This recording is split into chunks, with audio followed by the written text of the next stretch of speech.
Fala aí pessoal, tudo bem? Estamos de volta na terceira semana comentando os indicados ao Oscar. Começamos oficialmente há umas 2 semanas, então para quem perdeu, só conferir os 2 últimos episódios. Para quem tá chegando pela primeira vez, muito prazer, meu nome é Lucas Ribeiro e no episódio de hoje os filmes da vez serão Apresentando os Ricardos, que será o tema da primeira parte, sem spoilers, e Beco do Pesadelo, que será a segunda parte, também sem spoilers. Show? Então, se alguém por acaso quiser pular direto para a segunda parte e discutir somente Beco do Pesadelo, o minuto exato em que a transição acontece vai estar na descrição, então só conferir lá. Começando então com Apresentando os Ricardos, ou Being the Ricardos, a sinopse é a seguinte, bora lá. A história se passa durante uma semana específica de produção da popular sitcom dos anos 50, I Love Lucy, quando os astros Lucille Ball e seu marido Desi Arnaz enfrentam uma crise que pode arruinar sua carreira profissional e também o seu casamento. É dirigido e escrito por Aaron Sorkin. Para quem não lembra ou não escutou, já falamos dele aqui no podcast, porque também foi responsável por dirigir e escrever Os 7 de Chicago, indicado ao Oscar ano passado. Então já é uma figura conhecida para quem escuta o Sessão A6 há mais tempo. Também foi responsável por filmes como A Grande Jogada, Steve Jobs e A Rede Social.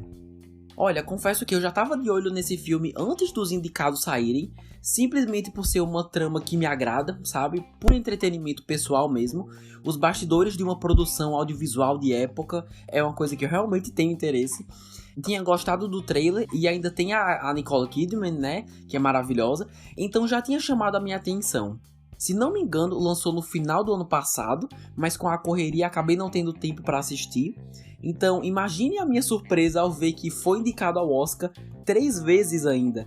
Porque assim, eu não sei porquê, mas eu nunca cogitei a possibilidade desse filme ser um indicado. Parecia ser um projeto muito pequeno que ia passar despercebido, sabe? Porque hoje em dia tem tanto conteúdo bom por aí que a gente acaba perdendo algumas coisas. E eu achei que Apresentando os Ricardos seria assim com o público. E com a academia também. Mas realmente, parando para pensar, uma história dirigida e escrita por Aaron Sorkin, que já chamou a atenção no Oscar do ano passado. Muita gente famosa no elenco, e ainda ser uma história sobre os bastidores de uma série de TV de sucesso dos Estados Unidos, com controvérsias que realmente aconteceram, não tinha como não ser indicado, tá ligado? Não tem erro. E assim, eu adoro sitcoms. A última vez que assisti uma antiga mesmo foi para me preparar para WandaVision. E WandaVision é muito inspirada em I Love Lucy, principalmente nos primeiros episódios. Ainda vou mencionar WandaVision mais à frente, acreditem ou não. Mas agora sigo com o roteiro. Você precisa saber alguma coisa antes de conferir o filme? De forma alguma. Eu pessoalmente assisti um episódio de I Love Lucy no YouTube, só para ter uma noção básica mesmo. Mas se você for assistir sem saber nada, não tem problema. Logo no começo eles explicam o que foi I Love Lucy, como tudo começou e tudo mais. Então é tranquilo.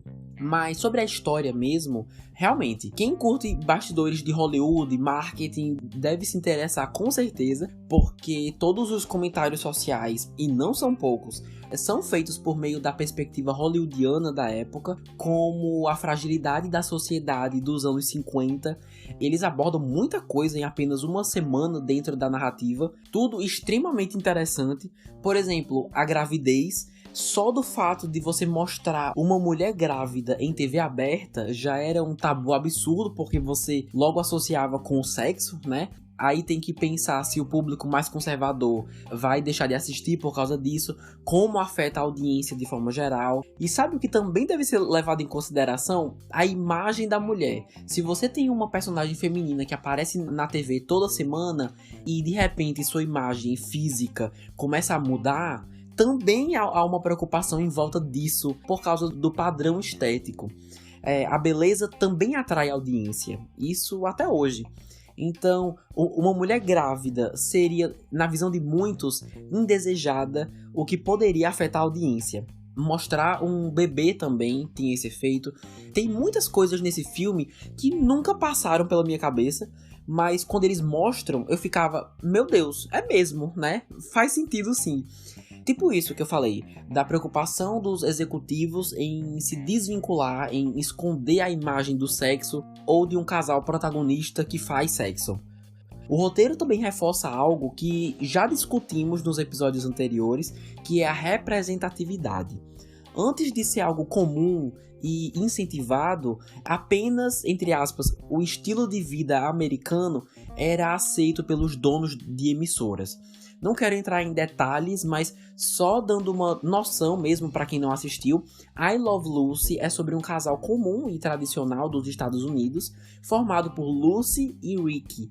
E tanto o ator que faz o Ricky como o personagem, acredito que o personagem também seja, são cubanos. Então já era algo à frente de seu tempo e que gerou controvérsias de pessoas que não conseguiam entender isso. Mesmo sendo naturalizado nos Estados Unidos, para muitos a ideia de um cubano com uma americana era absurda. E ver como o personagem era importante para o ator que o interpretava e como ele era representado semanalmente na frente de milhões de pessoas é muito bem feito, mesmo não sendo muito destacado. Falo mais dele daqui a pouco. Também é destacado múltiplas vezes a relação das mulheres com o entretenimento, como suas personagens são infantilizadas e socialmente dependentes dos maridos, como isso também é feito a troco do humor, e o contraste disso por trás das câmeras, como não haviam mulheres em cargos de poder nesse ramo. Oficialmente, no caso, tô falando, creditadas mesmo como produtora executiva ou diretora, por exemplo. Várias mulheres abordam isso muito bem, de formas diferentes, mas a que mais ganha destaque é, obviamente, a protagonista, que eu também quero discutir já na seção dos personagens, porque no final das contas, apesar de tudo, é um filme sobre o show business. Como eu já falei, os bastidores do mundo do entretenimento. E eu adoro ver isso. Há cenas muito boas, mas a minha favorita, que eu não piscava assim, foi uma sequência dos protagonistas na sala dos roteiristas, fazendo um brainstorm de ideias para futuros episódios. Foi muito bem feito, a parede bem organizada, só com anotações, acho que post-its, e eles imaginando como vai ser, as possibilidades. Eu simplesmente amei. E faz sentido, né? Porque a parte criativa dos roteiristas faz parte da proposta da história. E mostrar como é a rotina do elenco durante uma semana tensa e conturbada. Dentro do contexto do filme, faz sentido ser mostrado. Então, ver esse processo em especial foi o que mais me atraiu. E por falar na proposta do filme, ele tem um jeito bem peculiar de decidir como te contar a história, porque quando você descobre que tudo vai se passar em uma única semana, você pensa, de boas, vou mostrar a segunda, depois a terça, quarta e por aí vai. E começa assim, mas também temos o quê? Flashbacks e alguns relatos da equipe criativa dos roteiros. As pessoas mesmo, reais. São 3 pessoas que narram alguns acontecimentos e dão suas impressões, já que elas estavam lá, né? Tem propriedade para descrever com detalhes o que aconteceu naquele momento. Ou seja, o que é mostrado? O passado, os flashbacks, que são mais pro passado ainda, e os relatos nos dias atuais. E apesar de no final ter dado para entender, tinham algumas coisas da história que eu percebi ter ficado meio perdido justamente por não ter 100% de certeza em que momento da narrativa nós estávamos. É complicado em explicar em detalhes para vocês, sem contar a história, sem dar spoiler, mas resumindo, eu terminei de assistir com algumas pontas soltas. E como tinha tempo livre, consegui assistir mais uma vez e fico feliz em dizer que na segunda assistida tudo ficou super claro. Eu já sabia o nome dos personagens, né? Então, quem era quem, então redobrei a atenção nos diálogos e tirei todas as minhas dúvidas. Fiquei muito feliz que fiz isso, porque já houveram filmes que eu trouxe aqui pro podcast que não deu pra rever e acaba ficando por isso mesmo, sabe? Reassistir não só tirou minhas dúvidas, mas me fez entender ainda mais a história e, principalmente, prestar atenção aos detalhes. Repetindo, não vou dar spoiler, mas tem uma cena que é dificílima de entender o significado, porque é super pessoal para a protagonista, algo só dela, Quando chegou essa cena, eu fiquei, meu Deus, faz todo sentido o drama. Umas coisas que até então tinham passado por mim e eu não tava nem aí, por ser bem sutil. Agora, eu entendi completamente o significado e como tá relacionado com o final do filme. Então, se vocês forem ver, prestem bastante atenção, até nas cenas que não tem diálogos, para não precisarem ver uma segunda vez. Mas já adianto que, se você é como eu e curte esses aspectos show business que eu falei, vale a pena, sem dúvidas. Beleza, seguindo agora com as indicações ao Oscar, apresentando os Ricardos, marca presença em 3 categorias: melhor ator, melhor atriz e melhor ator coadjuvante. Então, como todas elas envolvem as atuações, seguimos então para a seção dos personagens. Começando, claro, por Lucille Ball, a protagonista, que é interpretada por Nicole Kidman e concorre a melhor atriz. Olha, mesmo ela sendo realmente a melhor atriz nesse filme e tendo momentos muito bons, eu não terminei o filme achando, meu Deus, cadê a indicação ao Oscar da Nicole Kidman, sabe? Tipo, se ela não fosse indicada, eu não ficaria decepcionado, arrasado. É estranho porque ela tá muito bem, mas pra ganhar o Oscar, não sei. Não tenho como dizer se acho que ela vai ganhar ou não, porque eu nem lembro mais quais atrizes foram indicadas. Então, realmente, não posso bater o martelo agora sobre suas chances. Mas, assim, de 0 a 10, eu diria um 6. Como eu não tô lembrando das outras indicadas agora, aí fica difícil. Não acho impossível, vamos colocar assim. Sobre a personagem em si, que mulher mais interessante. Não sei o quão fiel foi, o quão fiel esses personagens que, como eu falei, foram pessoas que realmente existiram, muitas delas ainda estão vivas. Eu não tenho como dizer quem atuou parecido com quem, porque eu não vivi essa época e eu só vi um episódio da série, então tem isso. Mas por esse filme mesmo a gente vê que a mente dela funciona a 1000 por hora, nem o marido consegue acompanhar às vezes, mas ela brilha mesmo quando mostra seu lado produtora, digamos assim. Um lado que muita gente que gosta e conhece a atriz não sabia que ela tinha, porque o normal é o ator ficar só no seu canto, né? Só decorar as falas e fazer o seu trabalho, mas ela fazia muito mais que isso, e mostrar esse lado até empreendedor, pode-se dizer assim, pode ser uma surpresa para muita gente. Então eu adoro que ela questionava tudo do roteiro e reforça o fato de que a inteligência do público não deve ser subestimada. Isso é muito importante. Tem a coragem de bater de cara com as pessoas e expor seu ponto de vista, como ela acha que ficaria uma cena. Parece que ela não consegue se segurar, sabe? Não tanto de forma arrogante, eu vejo mais como uma forma ambiciosa. Ela é uma mulher muito ambiciosa, que se importa com a própria carreira e mostra isso sempre que pode. Realmente é uma personagem interessante de se assistir e que merece o cargo de protagonista, sim. Já o ator Javier Bardem também está indicado como melhor ator e interpreta Desi Arnaz. Olha, ele é muito carismático, isso gera uma simpatia bem grande com o público. O personagem é para ser charmoso e conquistador e você sente isso pela atuação do cara. Também é um empreendedor.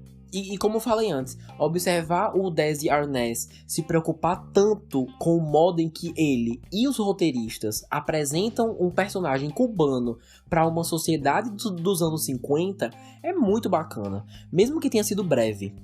Mas apesar disso tudo, ainda acredito fortemente que essa categoria, melhor ator, é do Will Smith, por King Richard, que nós comentamos semana passada.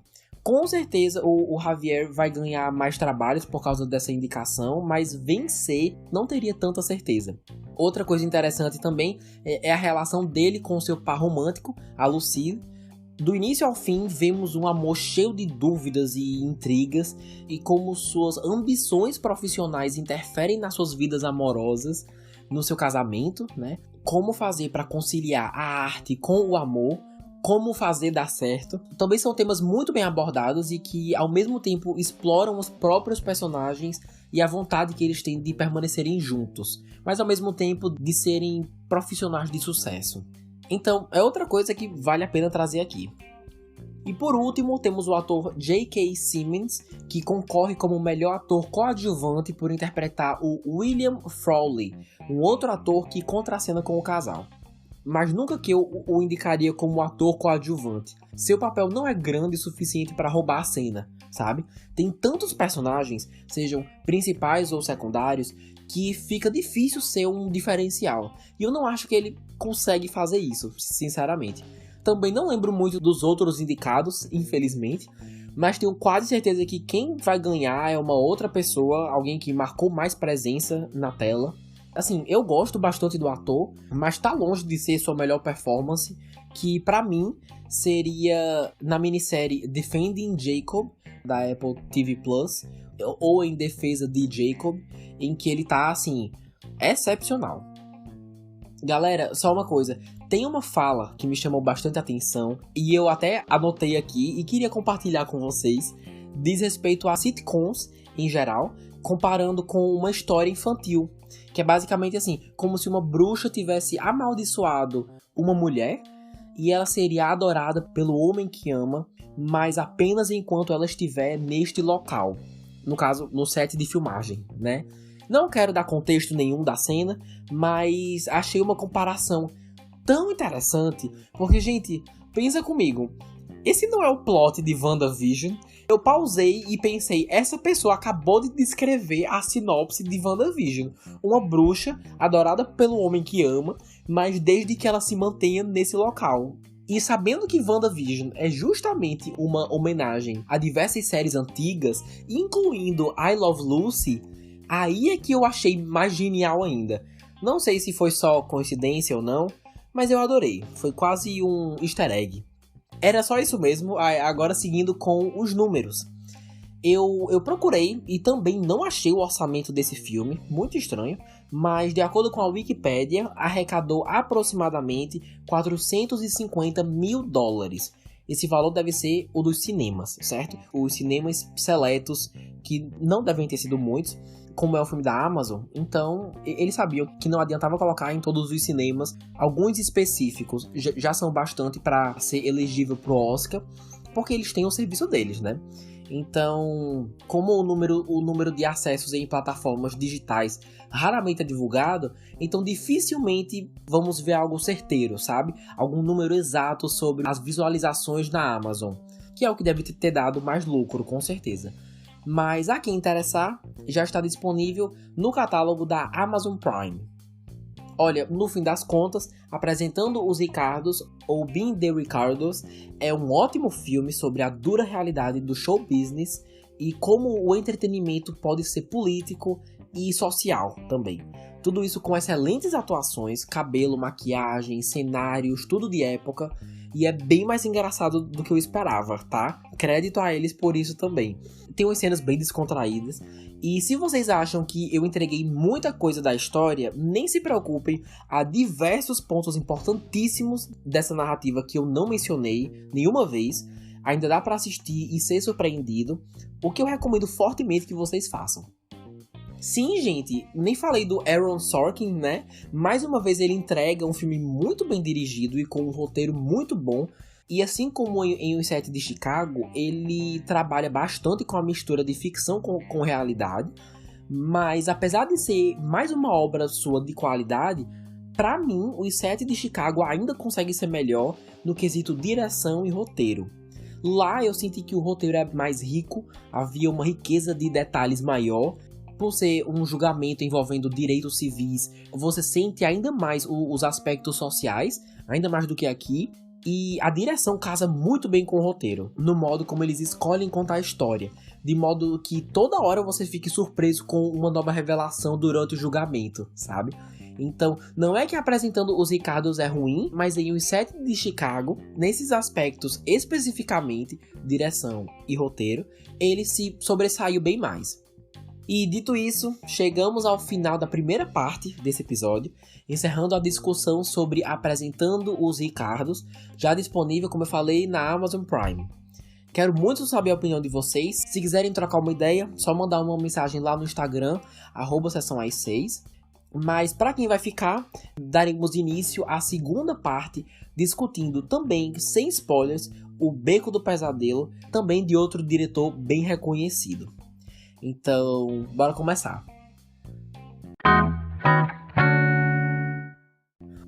O O filme conta a história de um homem ambicioso que aprende sobre truques de telepatia com um casal em um parque de diversão itinerante.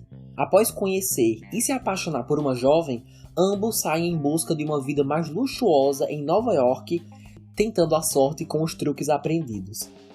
É baseado no romance norte-americano de suspense psicológico chamado O Beco das Ilusões Perdidas, escrito por William Lindsay Gresham.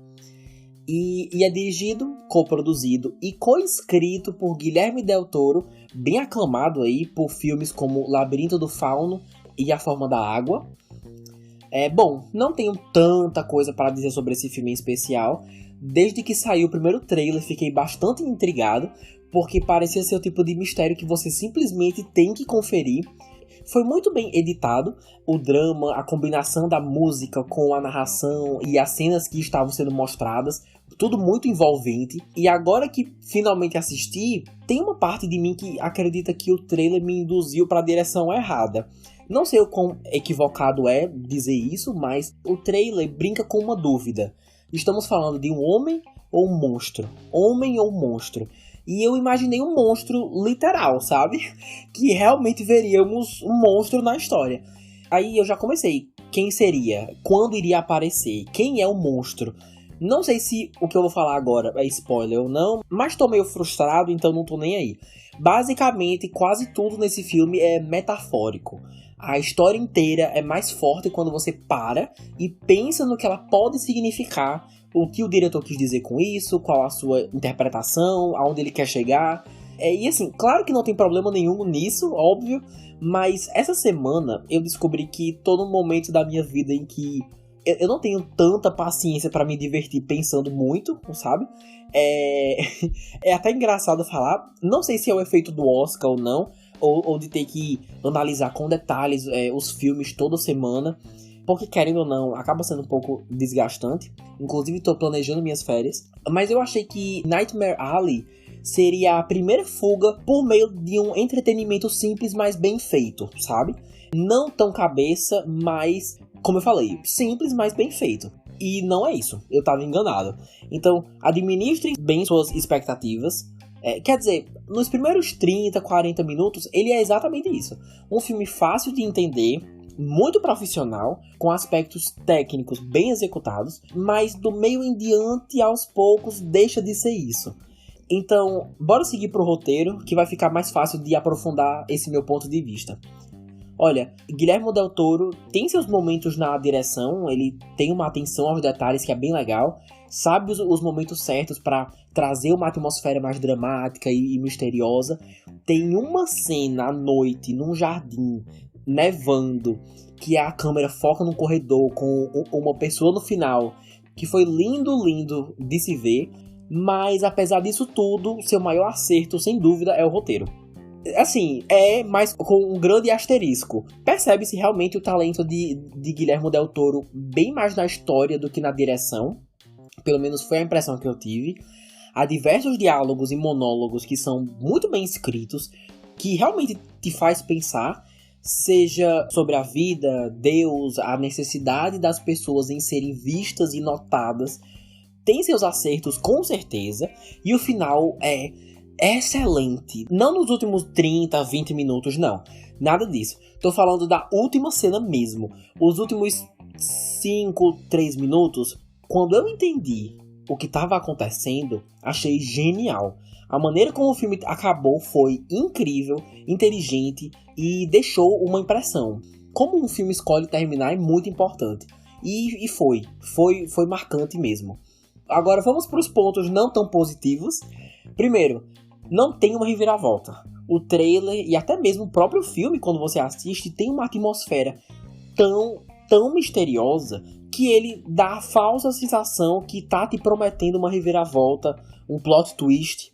E eu passei o filme todo prontíssimo pra saber qual era. Prontíssimo como um verdadeiro trouxa.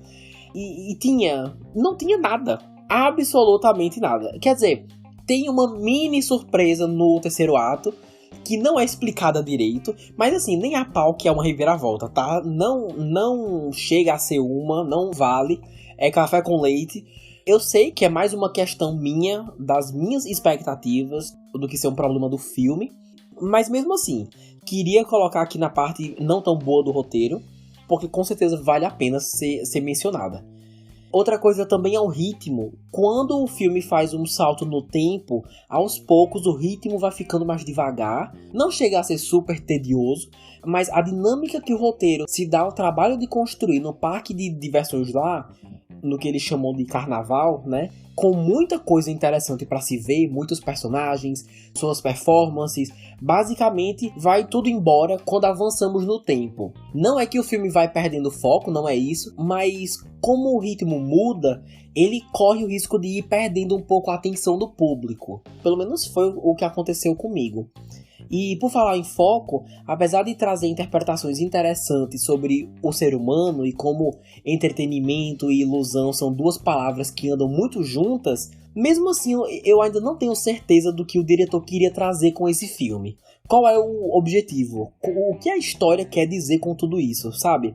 Inclusive, esse é outro filme que quando terminou eu fiquei sem acreditar que foi indicado ao Oscar.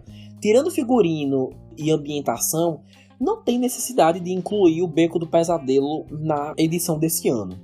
Então vamos seguir agora para as indicações. São elas: melhor filme, design de produção, figurino e melhor fotografia. Ok, melhor filme. É mais um que eu não tenho ideia do que tá fazendo nessa categoria. Como falei antes, já tem muito filme aqui, acho que são uns 10 indicados só nessa.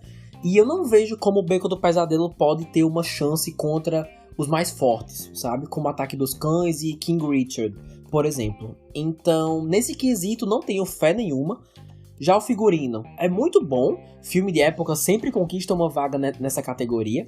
Mas Cruella é outro filme de época indicado, mas que ousa bem mais com as roupas e como elas podem representar e chocar a sociedade. As roupas aqui são mais uma representação da época, mas as roupas em Cruella são mais do que isso, sabe? O figurino é pra fazer um comentário, é pra provar um ponto. Então, é outra categoria que eu não boto muita fé, não. A fotografia é muito boa, as cores misturadas com a iluminação são muito bonitas, porém, Duna tá indicado aqui e eu consideraria um candidato mais forte. E infelizmente o mesmo vale para design de produção. Na minha opinião, é onde o filme tem mais chance de ganhar, no caso o Beco do Pesadelo, e eu posso sim estar errado, mas aqui Duna faz um trabalho excepcional. Então não ficaria surpreso se Duna ganhasse também. Assim, se o Beco do Pesadelo ganhar uma categoria, eu já tô satisfeito. Agora, ser melhor filme é pedir demais, na minha opinião. Agora, fazendo uma passagem bem rápida pelos personagens, temos Bradley Cooper, que é o protagonista, interpretando o Stanton, ou Stan. O que mais me impressionou na sua performance foi ver a sua mudança do parque lá até o avanço no tempo. Porque existe uma discrepância absurda. Como é notável o seu desenvolvimento. Quando ele mesmo começa a ganhar confiança para se apresentar para a elite, a gente sente que está vendo um protagonista mais ativo, mais responsável por suas próprias decisões, mais no controle, sabe? Ao contrário dos primeiros 40, 50 minutos, que ele é um protagonista mais passivo. O ápice da sua atuação é isso, a diferença em como trata o personagem nesses dois períodos da história. No fim do filme você sente que o ator entregou mais uma vez, sabe? Não há dúvidas de que ele é um bom profissional. Temos também William Dafoe, que faz o personagem Clement, que basicamente é o showman, né? Que é o líder desse carnaval, digamos assim. E mesmo não aparecendo tanto quanto o Bradley Cooper, tô mencionando aqui porque quem faz as chamadas, quem vende as atrações e quem tenta cativar o público é ele. E o cara faz isso muito bem, mesmo com uma participação quase breve, porque o filme tem 2h30 e muita coisa acontece, ainda consegue causar uma impressão, sabe? Eu realmente acreditei que ele era o dono, um responsável autoritário de um parque. Mas sabe outra pessoa que me causou um impacto? Cate Blanchett, ou Cate Blanchett, que faz a Lilith, que é uma doutora, se não me engano. Mano, essa mulher brilha todas as vezes que aparece, todas. Nem só pelo fato dela ser talentosa, mas é o todo, sabe? Suas expressões faciais, seu olhar, o cabelo, a maquiagem. Toda vez que alguém jogava uma luz na cara dela, dava pra ver a estrutura óssea inteira do rosto dessa mulher. Por isso que ela tá em vários filmes todo ano. Então, repetindo, super talentosa, claro, mas tem um rosto muito único, sabe? E por estar interpretando uma mulher bem misteriosa, isso casa muito bem. E quando acrescentam ali um jogo de luz e sombra perto dela, perfeito, perfeito, perfeito. Olha, mesmo os que não foram mencionados foram muito bem também. Toni Collette, maravilhosa. Rooney Mara também tá muito bem. É um grande elenco que eleva demais a história que está sendo contada. Bom, antes de seguirmos com os números, queria fazer 2 observações. Primeira, tanto Bradley Cooper como a Cate Blanchett estão em não um, mas 2 filmes indicados ao Oscar. Ele tá nesse, né, claro. E também tá em... eu nunca sei pronunciar direito o nome. É em Licorice Pizza, onde faz uma breve participação especial. Além de ser um produtor, se não me engano. E eu acho que ele é produtor aqui também. E ela também está em Não Olhe Pra Cima. Então é bem interessante ver artistas sabendo escolher a dedo seus projetos, por saber quais têm mais chance de ser reconhecidos ou não pela academia e pelo público. E os 2 esse ano foram muito bem.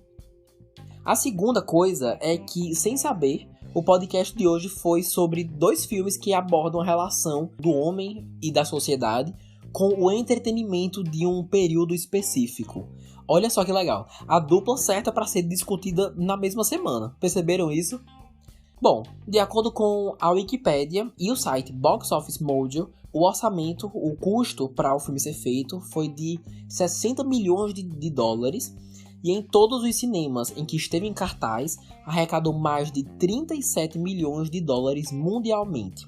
Mesmo já tendo saído de cartaz faz um tempo, ainda não há uma previsão para quando irá para um serviço de streaming, mas como é um filme da Fox, que agora é Disney, provavelmente irá aonde quase todos os filmes da Fox estão, no Star Plus. Então isso a gente já consegue ter uma certeza maior. Mas no geral, minha experiência assistindo O Beco do Pesadelo, ou Nightmare Alley, foi um pouco cansativa, não importaria se fosse mais curto. É um pouco frustrante pelo roteiro brincar muito com o conceito de um mistério que é quase uma ilusão. Praticamente não há mistério algum, o que é irônico. E mesmo havendo pontos super positivos, como as atuações, alguns aspectos do roteiro e outros mais técnicos que já foram discutidos, ele funciona bem mais se você estiver disposto a refletir sobre o significado de tudo. E no momento em que eu parei para assistir, não estava tanto nessa vibe. Por isso que eu gostei tanto dos primeiros 40 minutos. Porque não exigiu tanto isso de mim. Foi mais da metade pro final. Falo isso também porque talvez você, ouvinte, também não esteja nessa vibe. Então é bom ser avisado e queira algo que entretenha mais. Ou talvez seja exatamente isso que você está procurando. Infelizmente não é o meu caso. Não diria que é um filme ruim. Não me arrependo de ter visto, mas também não me imagino assistindo de novo. Se esse é o melhor trabalho do Guillermo del Toro, não tenho a menor ideia. Tô longe de ter assistido todos os seus filmes. Mas o que vocês acham? É o melhor trabalho dele? Tem algum fã aí que tem alguma opinião já pronta que pode me responder? Já sabem onde me encontrar. @sessãoas6 no Instagram ou podcast sessãoas6@gmail.com. E por favor, não esqueçam de participar do sorteio dos 2 anos de podcast. Só procurar o post lá no Instagram, não tem erro. Lembrando que encerra dia 27, no dia do Oscar. Então corre que ainda dá tempo de participar. E quem sabe você não ganha um kit maravilhoso do Telecine. Vai lá que ainda dá tempo. Pessoal, é isso. Chegamos ao fim da edição dessa semana. Espero de verdade que tenham gostado. Essa maratona do Oscar tá dando um certo trabalho, então se vocês puderem enviar esse ou outro podcast para algum amigo ou parente que tenha interesse em falar sobre cinema, ia ser ótimo, ia me ajudar demais. E se você escutou até aqui, muito obrigado. Semana que vem vai ser o último episódio da maratona, fechando aí com chave de ouro, com uma super edição discutindo as principais categorias do Oscar 2022. Terá um convidado, o que vai ser bem legal. Então, por favor, não percam. É no próximo sábado, beleza? Vou ficando por aqui. Um beijo enorme a todos vocês, todos e todas. E até semana que vem. Tchau!